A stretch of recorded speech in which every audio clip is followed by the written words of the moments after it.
पिछले भाग में आपने देखा नीति की माँ जब नीति 2 साल की होती है तो वह मर जाती है। जहाँ पर नीति की माँ काम करती है वे ही उसको पालते हैं। नीति पढ़ाई में बहुत अच्छी थी। अब उसके साथ क्या होता है देखिए अब आगे। इधर परीक्षा के बाद नीति उस पेपर के बारे में ज़्यादा नहीं सोचती और दूसरे की तैयारी में जुट जाती है। तनु की सगाई के बाद ज़्यादा समय शादी में नहीं था, इसीलिए सभी तनु की शादी की तैयारी करने लगते हैं। नीति के मोबाइल पर फिर से उसी नंबर से कॉल आती है, लेकिन बोलने वाला आई लव यू के सिवा कुछ और नहीं बोलता था और नीति इस बात से चिढ़ जाती। एक शाम कॉल आने पर नीति को चिढ़ा हुआ देखकर उसके बाबा पूछ लेते हैं, क्या बात है। नीति साफ साफ बाबा को सारी बात एक सांस में बता देती है। तो बाबा को लगता है कि नीति किसी को पसंद करती है और मेरे पूछने पर बात बना रही है। तो वे कहते हैं, बेटा कोई हो तो साफ साफ मुझे बता दे, मैं तनु की तरह तेरी भी बात पक्की कर दूंगा। अब नीति और चिढ़ जाती है और अपने बाबा को गुस्से में कह देती है कि आपको कुछ ज़्यादा जल्दी है तनु दीदी के बाद मुझे भगाने में। मैं सच्ची कह रही हूँ बाबा, कोई इंटरेस्ट नहीं है मेरा और ये कोई मुझे परेशान करने के लिए कॉल करता रहता है। तब वह बात की गंभीरता को भांपकर नंबर मांगते हैं और नीति उन्हें वह नंबर दे भी देती है, लेकिन कॉल आना इस बार बंद नहीं हुई थी। नीति ने यह बात अभी तक ऋषभ को नहीं बताई थी। घर में सभी तनु की शादी की तैयारी कर रहे थे और नीति साथ ही अपने एग्ज़ाम की। कुछ समय बीतने के बाद ही, दूसरा एग्ज़ाम देने के बाद ही नीति के पहले पेपर का रिज़ल्ट आ जाता है और उसका सिलेक्शन भी हो जाता है, लेकिन वे ज्वाइन नहीं करना चाहती है। यह पहली सफलता नीति की ज़रूर थी, लेकिन शायद उसकी काकी की आखिरी। पूरे घर में उसकी ज्वाइनिंग की चर्चा होने लगती है और घर पर बधाई देने वालों की लाइन लग जाती है। बाबा के पूछने पर कि बेटा अब क्या करना है, तो वह उन्हें बड़े प्यार से अपने सपने के बारे में बताती है और वह राज़ी हो जाते हैं। क्योंकि नीति इस घर में पैदा हुई थी और उसने बड़े धैर्य के साथ सब कुछ सहकर ये मुकाम हासिल किया था, इसीलिए कोई भी उस पर किसी चीज़ का दबाव नहीं बनाता था, क्योंकि सब जानते थे कि वह वाकई में समझदार है। देखते ही देखते तनु की शादी की तारीख आ जाती है और घर में प्रोग्राम शुरू हो जाते हैं। हल्दी, फिर संगीत, फिर रस्म व रिवाज के बीच शादी। लेकिन कोई था जो नीति के नाम से एक तरफा इश्क कर रहा था और नीति तो जैसे उसे इन सब चीज़ों से कोई वास्ता ही न हो। चूँकि उसके पास अपने परिवार और पढ़ाई पेंटिंग्स के बाद ज़्यादा वक्त नहीं मिलता था कि वह सोशल मीडिया वगैरह पर समय बिताए, इसलिए उसका कनेक्शन कुछ गिने चुने लोगों और दोस्तों से था। लेकिन उनमें से कोई ऐसा नहीं हो सकता था जो नीति से एक तरफा इश्क करता हो। हल्दी की तारीख के दिन घर सजा हुआ था और सभी लोग हल्दी की तैयारी में लगे हुए थे। तभी घर की डोरबेल बजी। नीति ने ही दरवाज़ा खोला। दरवाजे पर कोई नहीं था, लेकिन उसे एक सजा हुआ लिफाफा मिला जिसके साथ गुलाब का एक बुके भी था। लिफाफा बिल्कुल सादा था, बिना नाम का। नीति को लगा कि किसी ने तनु के लिए फूल भेजा होगा क्योंकि उसकी शादी है, लेकिन वास्तविकता कुछ और ही थी। हल्दी के कार्यक्रम की तैयारी के बाद सभी तैयार होकर मेहमान का इंतज़ार करने लगे। नीति ने भी लिफाफा बिना खोले फूलों के बुके के साथ टेबल पर रख दिया और तैयार होने चली गई। उसने लाइट येलो कलर का लहंगा पहन रखा था और पीले फूलों का गहना उस पर खूब जच रहा था। सभी नाचने गाने में व्यस्त हो गए।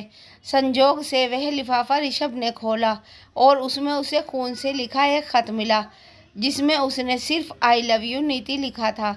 लेटर देखकर ऋषभ खुद थोड़ा डर जाता है और वह अपने पिता यानी नीति के काका को बुलाकर लेटर दिखाता है। उसके बाद नीति को बुलाकर लेटर दिखाते हैं। नीति चीख पड़ती है और रोने लगती है। वह अपने बाबा से कहती है, बाबा वो जो कॉल आ रही थी आपको याद है ना। वो हाँ में सिर हिलाते हैं। वो कॉल अभी भी आती है और सामने वाला सिर्फ आई लव यू ही बोलता है और कुछ नहीं बोलता, और ख़त पर भी सिर्फ आई लव यू ही लिखा था। बड़ी मासूमियत से उन्हें यह समझाने की कोशिश करती है कि इसमें उसका कोई रोल नहीं है। तभी ऋषभ पूछता है, कौन सी कॉल। उसके पापा ने उसे बताया कि नीति के नंबर पे एक कॉल आ रही थी। उसने मुझे बताया था, लेकिन मेरे कॉल करने पर वह कॉल उठ नहीं रही थी। उसके बारे में कोई भी तनु और उसकी मम्मी यानी बड़ी माँ को कोई कुछ नहीं बताता। इसका समाधान निकालने के लिए उन्होंने अपने रिश्ते में ही एक पुलिस ऑफिसर को घर बुलाया और सारी बात साफ साफ बता दी और नीति को लेकर चिंता भी जताई। उन्होंने जाते जाते आश्वस्त किया कि मैं देखता हूँ कौन है और नीति को कुछ नहीं होगा। शादी की भीड़ भाड़ में और काम में व्यस्त होने के कारण यह बात लोगों के दिमाग में ज़्यादा दिन टिक नहीं पाई और सभी फिर से संगीत और फिर शादी समारोह में व्यस्त हो गए। शादी में नीति ने पिंक कलर का लहंगा पहन रखा था और दोनों हाथों में मेहंदी और छोटे से टीके के साथ लंबे लंबे बालों में वह कुछ ज़्यादा ही खूबसूरत लग रही थी। नीति शादी में अपनी जिम्मेदारी एक बहन के रूप में बाखूबी निभा रही थी। अपने होने वाले जीजू का स्वागत करना और जूते चुराने की रस्म की जिद भी, और साथ ही काकी और बड़ी माँ का ध्यान भी रख रही थी। बड़ी माँ तो उसकी बलाएं लेती थक नहीं रही थी, चूँकि बाबा नीति को लेकर चिंतित थे उस लेटर के कारण, और उन्हें लग रहा था कि शादी में कहीं कोई दिक्कत न आए या कोई उसे चोट पहुंचाने की कोशिश न करे। इसीलिए उन्होंने अपने दोस्त से कहकर कुछ पुलिस वालों को होम ड्रेस में बुला लिया था। बारात आ चुकी थी और सभी मेहमान खान पान के बाद शादी एंजॉय करने लगते हैं। तभी नीति के नंबर पर फिर से वह कॉल आती है और वह घबरा जाती है। वह कॉल उठाती है और इस बार वह उस आवाज़ को ध्यान से सुनने के साथ उस व्यक्ति को खोजना चाहती है। इसके लिए वह नज़रें दौड़ाती है कि कहीं वह इस शादी में तो नहीं आया है। तभी आई लव यू के बाद उसने सुनने को मिलता है कि तुम शादी कर रही हो, मैं ऐसा होने नहीं दूंगा। पहले तो नीति के आश्चर्य का ठिकाना नहीं रहता है और इस बार नीति को साफ हो जाता है कि कोई व्यक्ति है जो तनु को नीति के नाम से बुला रहा है और वे शादी में ही है। वह तुरंत भागकर अपने बाबा के पास जाती है और ऋषभ को भी बुलाती है और उन्हें हाँफते हाँफते बताती है कि वह कॉल फिर से आई थी और क्लियर करती है कि वह तनु को नीति समझ रहा है और उसने कहा है कि वह ये शादी होने नहीं देगा, यानी तनु खतरे में है। इतना कहकर वह स्टेज की ओर भागती है जहां तनु दुल्हन के रूप में अपने होने वाले पति नितिन के साथ बैठी हुई है। तभी नीति ने अपना दिमाग लगाया और ठीक उसी नंबर पर कॉल करनी शुरू की जिस नंबर से कॉल आई थी, लेकिन उसे पता था कि अगला फ़ोन उठता नहीं है। वह उस तरह रिंग बजने से वह आसानी से पकड़ा जाएगा। उधर उसने ऋषभ को इशारे से कहा कि जिसका फ़ोन बज रहा हो और मेरा नंबर हो उसे दबोच लिया जाए। नीति लगातार रिंग कर रही थी और उसका फ़ोन बज रहा था। वह व्यक्ति जैसे ही तनु के करीब पहुंचा, उसके पिता ने उसके कंधे पर हाथ रखा। वो मुड़ा ही था कि उन्होंने गुस्से में उसके मुंह पर घुमाकर एक तमाचा वह साइड में गिर पड़ा। मामला बिगड़े नहीं, ऐसा देखकर ऋषभ ने उस व्यक्ति को उठाया और सीधा होम ड्रेस में आई पुलिस को सौंप दिया। इससे पहले कि पुलिस उसे लेकर जाती, नीति ने उसे रोका और उसका चेहरा देखा तो बाबा के दोस्त ने पूछा, पहचानती हैं बेटा आप इसे? उसने कुछ देर बाद बताया कि यह दीदी के क्लास में एक बार दिखा था जब मैं उन्हें लेने गई थी, और इतना कहकर वह उसे एक झन्नाटेदार थप्पड़ रसीद करती है और कहती है, अब किसी के साथ ऐसा करने की सोचना भी मत। पुलिस वाले उसे लेकर चले जाते हैं। जैसे ही नीति मुड़ती है, अपने बाबा से टकरा जाती है जिन्हें सारी सच्चाई तनु पहले ही बचा चुकी थी कि वह व्यक्ति तनु को परेशान करता था। बाबा उसके आगे हाथ जोड़ लेते हैं और नम आंखों से कहते हैं, नीति आज तेरी होशियारी के कारण हमारी तनु सुरक्षित है, नहीं तो पता नहीं क्या होता। इतना देखकर वह उनका हाथ पकड़ लेती है और कहती है, बाबा वो मेरी भी तो दीदी हैं और आप मेरे बाबा हैं। इतना कहते ही वह उनके गले लग जाती है और उसे फिर एक बार एहसास होता है कि वह अपने पिता के गले लग रही है। कुछ ही देर में सब कुछ नॉर्मल हो जाता है और तनु को देखकर नीति के चेहरे पर सुकून की एक स्माइल आ जाती है और नीति उसके पास जाकर उसे साइड से गले लगा लेती है। कुछ ही देर में फेरे की रस्म शुरू हो जाती है और काकी जो कि एक कुर्सी पर बैठी थी और बड़ी माँ की आंखों से आंसू गिर रहे थे, नीति दौड़कर जाती है और बड़ी माँ को गले लगा लेती है और काकी को भी प्यार करती है। इधर ऋषभ भी कुछ अनमना सा सबसे नज़रें चुराकर अपने रुमाल को गीला और आंखों को सुखाने की नाकाम कोशिश करता है। शादी फेरे और सुबह विदाई की रस्मों के साथ सकुशल तनु की विदाई हो जाती है। एक हफ्ते रुककर ऋषभ फिर से अपनी तैयारी के लिए निकल जाता है और नीति को अब और भी मुस्तैदी से अपनी तैयारी को अंजाम देना है। तनु की ज़िंदगी तो पूरी बदल गई थी और अब बारी थी नीति की। नीति की ज़िंदगी में भी बदलाव आना शुरू हो गया था, लेकिन अब उस बदलाव को बांटने के लिए उसके पास तनुदी भी नहीं थी। अब नीति 21वें बसंत में प्रवेश कर चुकी थी और यह उम्र ही थी जब इंसान के लिए दोस्त खोजता है। नीति का इस ओर मुड़ना स्वाभाविक भी था, क्योंकि जिससे वो अपनी रोज़ रोज़ की बातें बांटती थी वह दोनों उसके साथ नहीं थी। एक उसकी काकी जो उसे उसकी दुनिया में छोड़कर हमेशा के लिए चली गई थी, और दूसरी तनी जो नए जीवन में अपनी नई दुनिया बसा चुकी थी। नीति की ज़िंदगी में दोस्त की अलग ही जगह थी। वह अपने लिए काकी के जाने के बाद दोस्त खोज रही थी। वह जहाँ कोचिंग करती थी आईएएस के लिए, वहाँ उसके साथ एक लड़का पढ़ता था जो काफ़ी सीरियस होकर तैयारी कर रहा था। नीति जब भी किसी चीज़ में फंसती या कोई किताब भी लेनी होती तो वह अक्सर उससे बात कर लिया करती थी। चूँकि गौरव उसे पसंद तो करता था, लेकिन उसने कभी कहा नहीं, क्योंकि सोच उसकी भी वही थी कि जब अपनी मंजिल मिल जाएगी तो कहूँगा और तब मेरी बात का महत्व होगा। काकी के जाने के बाद नीति काफ़ी टाइम कोचिंग नहीं जा पाई थी और जब जाने लगी तो वह कुछ खोई खोई सी उदास लग रही थी। तो उसने ही नीति के कारण जानने की कोशिश की, तो नीति ने उसे सब बता दिया और साथ ही यह भी कह दिया कि अब उसके पास कोई दोस्त भी नहीं है। गौरव ने यह सब जानने के बाद नीति से बस इतना ही कहा, जब कभी एक दोस्त की ज़रूरत लगे तो मुझे याद कर लेना, मैं हमेशा एक दोस्त होने का फ़र्ज़ निभाऊंगा। नीति मुस्कुराकर चली जाती है, लेकिन वह इतनी सारी बातें गौरव से कहकर अपना मन हल्का महसूस करती है। इसीलिए अब तो जब तब गौरव को फ़ोन करके अपनी सारी बातें और पढ़ाई का स्टेटस और समस्या समाधान भी शेयर करने लगती है। गौरव से बातें बांटना नीति के लिए सिर्फ अपने मन को हल्का करना था, लेकिन वह इसके लिए कभी अपनी पढ़ाई का नुकसान नहीं होने देती। नीति भी मन ही मन गौरव को पसंद करने लगी थी, लेकिन उसने भी बिना किसी से कहे यही सोच रखा था कि एक बार मंजिल हाथ लग जाए फिर वह अपने मन की बात खुद ही गौरव से कह देगी। नीति की दिनचर्या कुछ ऐसी हो गई थी कि किसी को पता भी नहीं चलता कि नीति उसी घर में रहती है। इधर ऋषभ का भी इंजीनियरिंग होते ही कैंपस सिलेक्शन हो गया था। वह उस बात की खुशी मनाने सीधा घर चला आता है। उसके आने से ही नीति बहुत खुश हो जाती है और उसके बताने पर कि उसका कैंपस से डायरेक्ट सिलेक्शन हो गया है तो वह कूद के उसकी गोद में चढ़ जाती है और उसका माथा चूम लेती है और झट से कहती है, भाई क्या देगा मुझे अपनी पहली सैलरी से। यह सब देखकर बाबा बहुत खुश हो जाते हैं, क्योंकि नीति काकी के जाने के बाद से इतनी खुश कभी नहीं हुई थी। नीति वास्तव में उस परिवार का हिस्सा न होते हुए भी उस घर की जान थी और वह अपने फ़र्ज हर किसी के लिए बहुत अच्छे से समझती थी। नीति के अंदर के बदलाव और उसे खुश देखकर ऋषभ पूछ लेता है, क्या बात है, कोई और दोस्त बन गया है क्या दी के जाने के बाद, क्योंकि तू इतनी बातें तो मुझसे भी नहीं बांटती।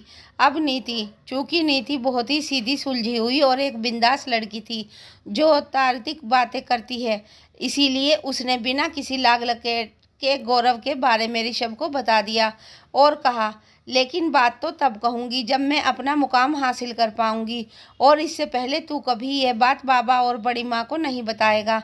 उसके आत्मविश्वास को देखते हुए ऋषभ भी हाँ कर देता है। तभी नीति पलटकर ऋषभ से पूछ लेती है, तब मेरी भाभी कब आ रही हैं इस घर में। ऋषभ के मना करने पर वो तुनक्कर कहती है, जा मत बता, मैं कौन सा तेरी जासूसी करने जा रही हूँ। ऋषभ उससे कहता है कि वो अभी शादी नहीं करना चाहता, तब तक नहीं जब तक तेरी नहीं हो जाती। नीति उसे छेड़ते हुए कहती है, क्यों, कोई लाइन में है, लेकिन कन्फर्म नहीं हो रही भाई, और हंसते हुए भाग जाती है। कुछ दिन रहकर ऋषभ चला जाता है और अब नीति फिर से अपनी पढ़ाई में लग जाती है। गौरव नीति के मन का राजकुमार है, यह बात नीति के बाद सिर्फ और सिर्फ ऋषभ को पता थी और नीति नहीं चाहती थी कि यह बात घर वालों को अभी पता चले, इसीलिए वह गौरव से बात करना भी अवॉइड करती थी। उधर गौरव भी जी तोड़ मेहनत कर रहा था और मन ही मन खुश रहता था कि जिस दिन वह सफल होगा उसी दिन जाके नीति से अपने दिल की बात कह देगा। दोनों के ख्याल एक जैसे थे और ज़िंदगी को जीने की शर्तें भी। नीति अपनी तैयारी में इतनी मशगूल हो जाती है कि उसे दिन रात का ठिकाना नहीं रह जाता और वह सिर्फ एग्ज़ाम की तैयारी में ही लगी रहती है। कुछ समय बीतने के बाद एक दिन नीति देखती है कि काकी की तबीयत खराब लग रही है और वो पहले तो उन्हें घर में दवाइयाँ ला कर देती है, लेकिन उनकी तबीयत में सुधार नहीं होता।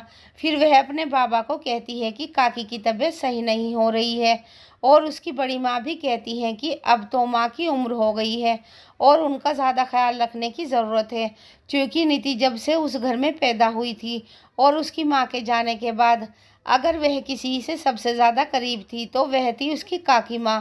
वह उनसे अपनी हर छोटी बड़ी बात कहती और वह उसे समझाती। जब नीति को लगने लगा कि काकी की तबीयत ठीक नहीं हो रही है तो उसने खुद ही बिना किसी के बोले ही अपने आप उनका ध्यान रखना शुरू कर दिया। काकी कहती भी तो भी वह उन्हें छोड़ के नहीं जाती जब तक कि कोई उनके पास उनका ध्यान रखने के लिए नहीं आ जाता।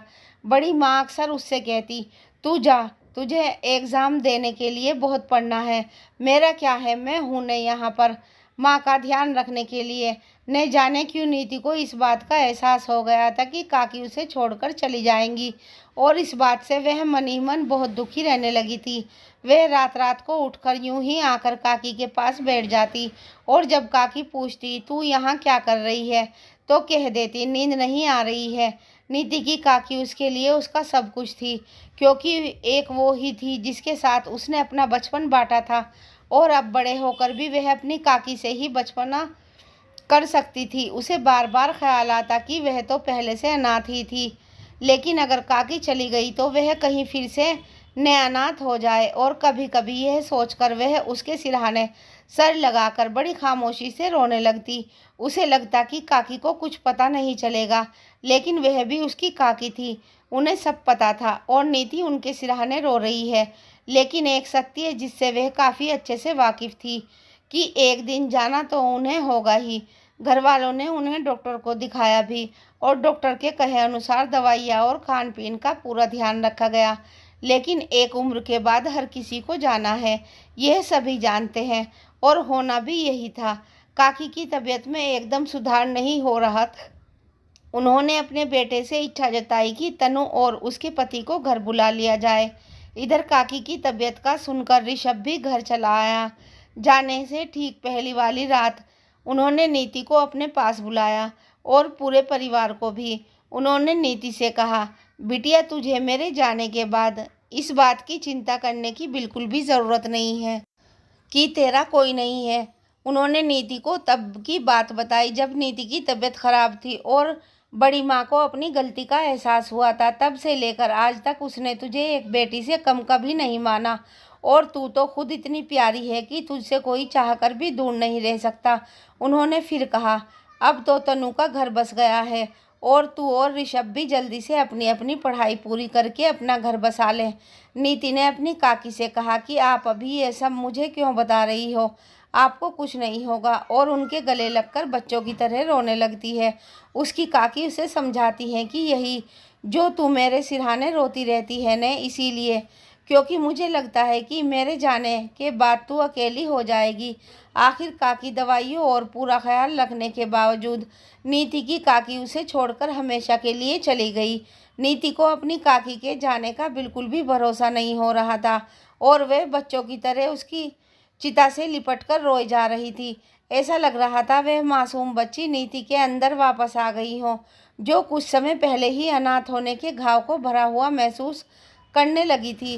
काकी के जाने का कुछ ज़्यादा ही गहरा असर नीति के ऊपर पड़ा था, क्योंकि वह सच में फिर से खुद को अकेला और अनाथ ही महसूस करने लगी थी।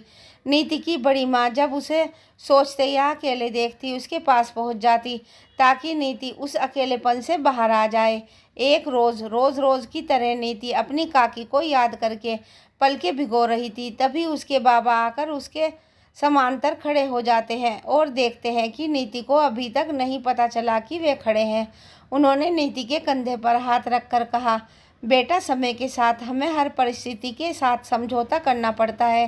तेरी काकी तुझे हमेशा खुश देखना चाहती थी और तेरे सपने को पूरा होते हुए भी अब तू यूं ही अपने सपने को छोड़कर उन्हें याद करके रोएगी तो काकी को भी तो बुरा लगेगा ने। तू नहीं चाहती कि तू अपने सपनों को पूरा करके उन्हें खुश कर सके। नीति अपने आंसू पोंछ लेती है क्योंकि उसे बात समझ में आ जाती है और वह फिर से अपनी पढ़ाई की ओर मुड़ जाती है। उसे गाहे बगाहे किसी न किसी पल में उसके माँ बाप से ज़्यादा काकी याद आ जाती थी और वह खुद से कहती, काकी स्टेज पर तो आप ही आओगी और ये मौका मैं आपको ज़रूर दूंगी। वह पहले से ज़्यादा मेहनत करने लगी थी। धीरे धीरे समय के साथ वह और गंभीर होती गई और अब तो वह जो भी परीक्षा देती उसमें सिलेक्शन पक्का होने लगा था। उसका पोस्ट ग्रेजुएशन भी पूरा हो गया था और इधर अधिकतर किताबें भी पढ़कर पूरी होने लगी थी।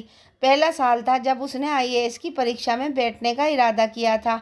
चूँकि उसने प्री की परीक्षा के साथ भी मेंस की भी तैयारी शुरू कर दी थी, इसीलिए उसके अंदर आत्मविश्वास साफ झलक रहा था।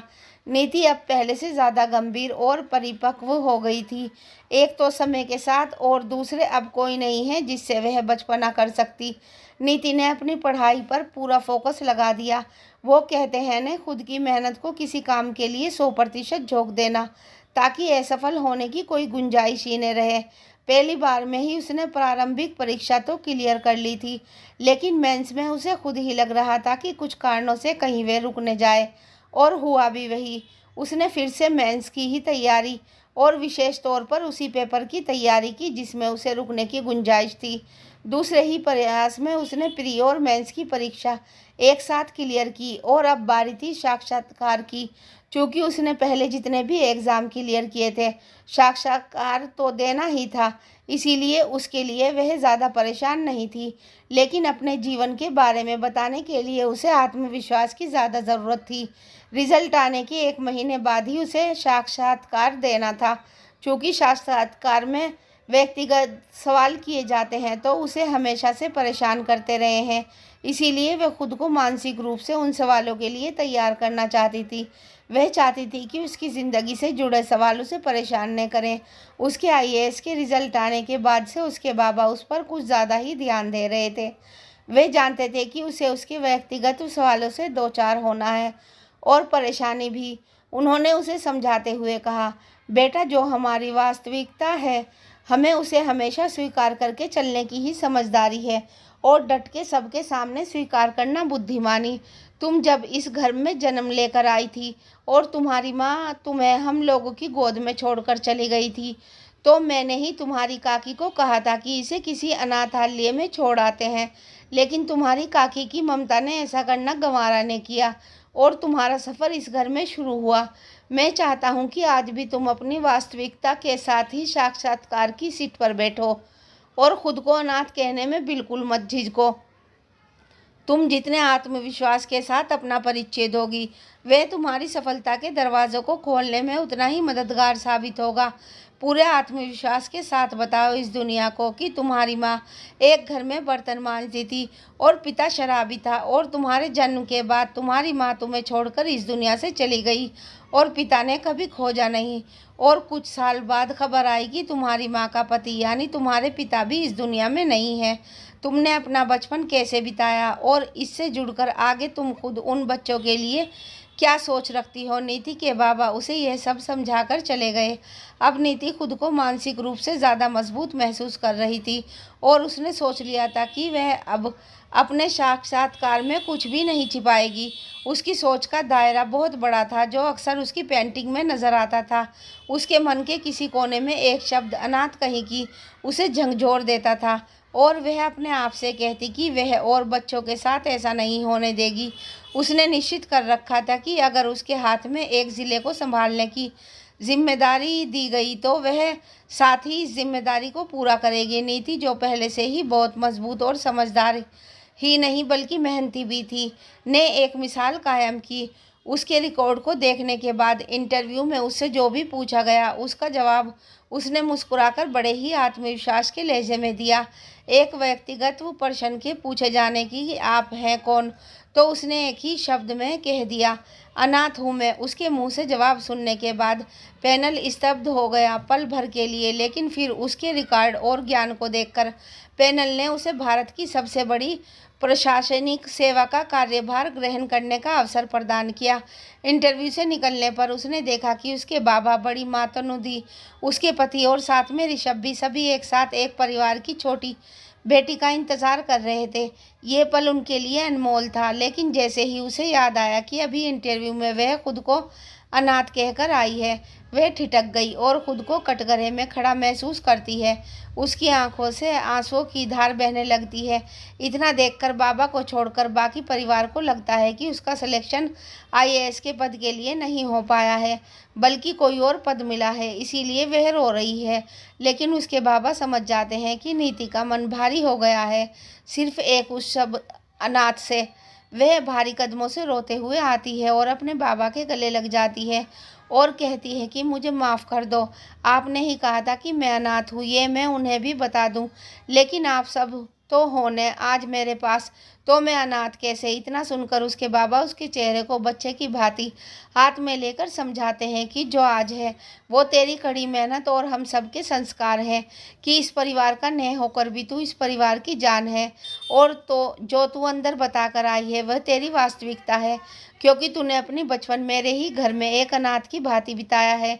इतना कहते ही उनके भी आंखों से अश्रु की धारा बह निकलती है और आज वह उसे नीति को पहुंचने नहीं देते हैं और कहते हैं, इन्हें बह जाने दे, क्योंकि मेरे कुछ तो पाप कम हो कि मैंने तुझे यह सब सहते देखा है, और इतनी प्यारी सी बच्ची के लिए मैंने ऐसे व्यवहार के लिए तेरी बड़ी माँ को बुरा भला नहीं कहा।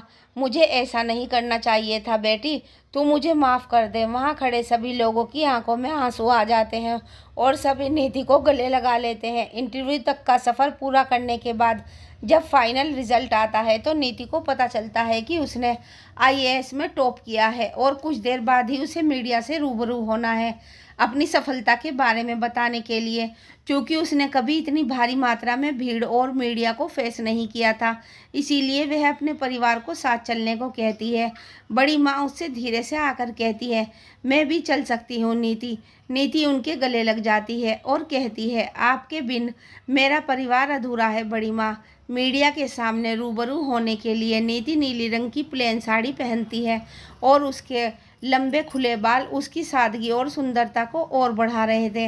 नीति बैठ जाती है और साथ में पैनल के कुछ लोग, इस बार तो गौरव भी उसके साथ ही था, क्योंकि गौरव का भी आईएएस में चयन हुआ था। उसने अपने बाबा को अपने बराबर में बिठाया और सभी लोग साइड में खड़े होकर उसे सुन रहे थे।